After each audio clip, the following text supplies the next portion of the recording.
নমস্কার বন্ধুরা, আজকে আরও একটা নতুন রেসিপি নিয়ে চলে এসেছি।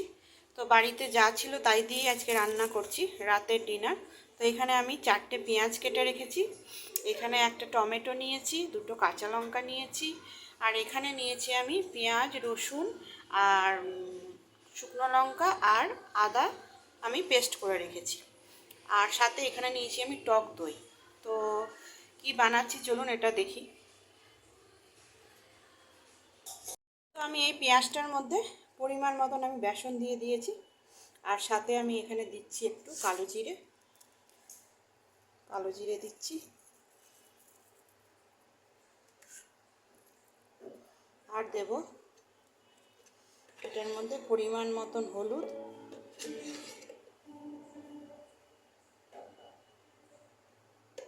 আর দেব পরিমাণ মতন নুন।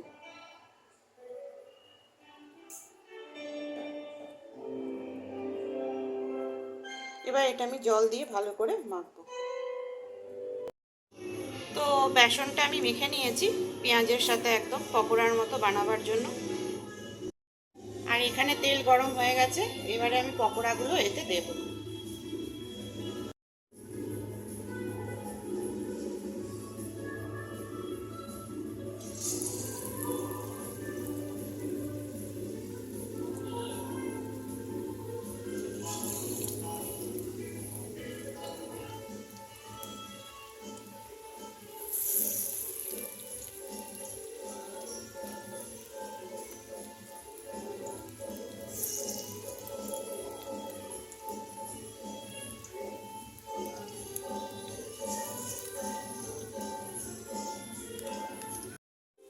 তো পেঁয়াজ পকোড়াগুলো দেখুন ভাজা হয়ে গেছে। তো এইভাবে আমি সব পেঁয়াজ পকোড়াগুলো ভেজে উঠিয়ে নেব।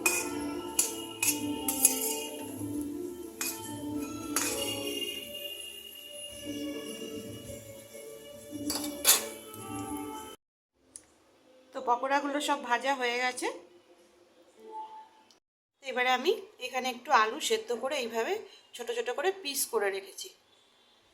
তো এই দইয়ের মধ্যে আমি শুকনো মশলা একটু মিক্স করে নেব। তো প্রথমে আমি একটুখানি সানরাইজের একটুখানি ধনে নিচ্ছি সামান্য,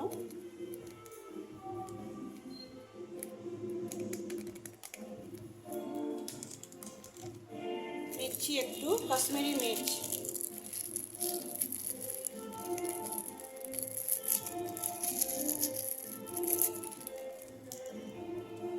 নিচ্ছি ডাটার জিরে গুঁড়ো। ব্যাস, এটা এবার আমি খুব ভালো করে মিক্স করব। এখানে একটা টমেটো চপ করে রেখেছি। তো এবারে তেলটা গরম হচ্ছে, আমি এর মধ্যে দিয়ে দিচ্ছি একটুখানি হিং,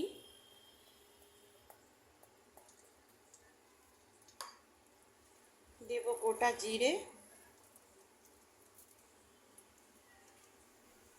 দেব 2টো কাঁচা লঙ্কা, আপনারা শুকনো লঙ্কাও দিতে পারেন, দেব একটা তেজপাতা।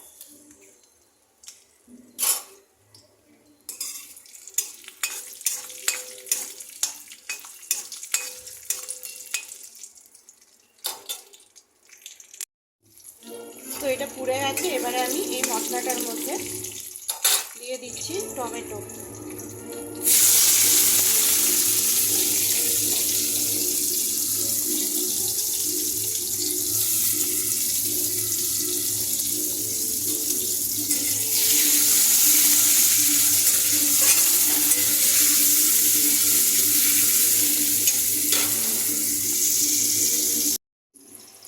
তো টমেটোটা দেখুন নরম হয়ে গেছে।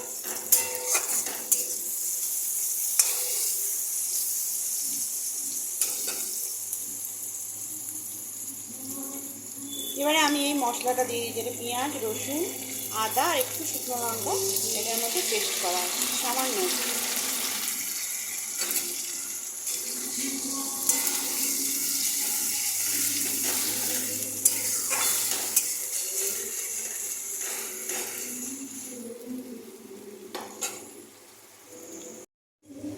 তো এই মশলাটা কষছে, অনেকটা কষে এসছে। এবারে আমি এই দইয়ের সঙ্গে যেটা মিক্সড করেছিলাম মশলাগুলো, সেইটা আমি দিয়ে দিচ্ছি।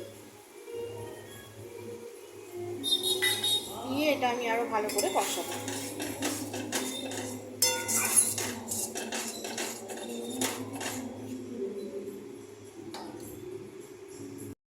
মশলাটা কষতে শুরু করে দিয়েছে। এবারে আমি এর মধ্যে দিচ্ছি পরিমাণ মতো নুন। নুনটা আপনারা দেখে দেবেন, কারণ আগে আমি বেসন পকোড়া পেঁয়াজ পকোড়াতে নুন দিয়েছি, তো এটাতে আমি অল্প করে নুন দিচ্ছি। আর দেবো একটু সামান্য গোলমরিচের গুঁড়ো, নিয়ে এটা আমি ভালো করে আবার কষাবো।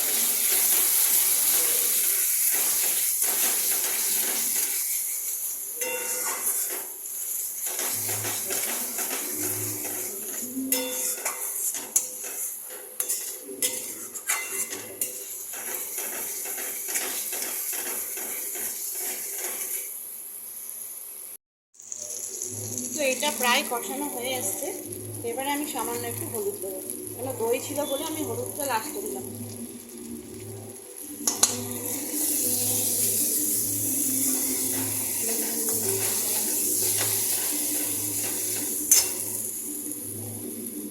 এবারে আমি এর মধ্যে আলুগুলো দিয়ে কষাবো।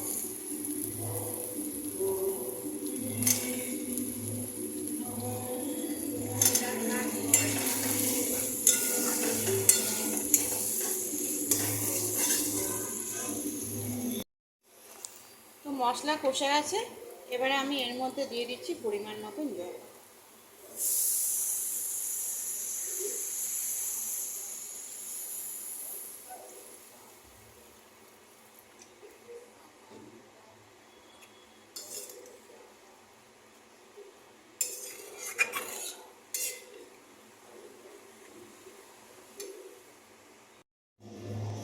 তো ঝোলটা ফুটতে শুরু করে দিয়েছে, তো এবারে আমি এর মধ্যে পকোড়াগুলো একটা একটা করে সব দিয়ে দেবো।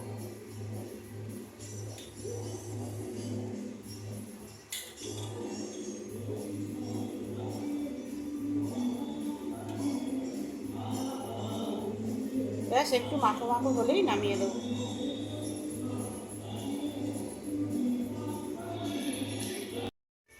তো পেঁয়াজ পকোড়া দিয়ে আমার এই আলুর ঝোল রেডি। তো এরকম গরম গরম বানিয়ে রুটি দিয়ে খেয়ে দেখুন, দারুণ লাগে খেতে।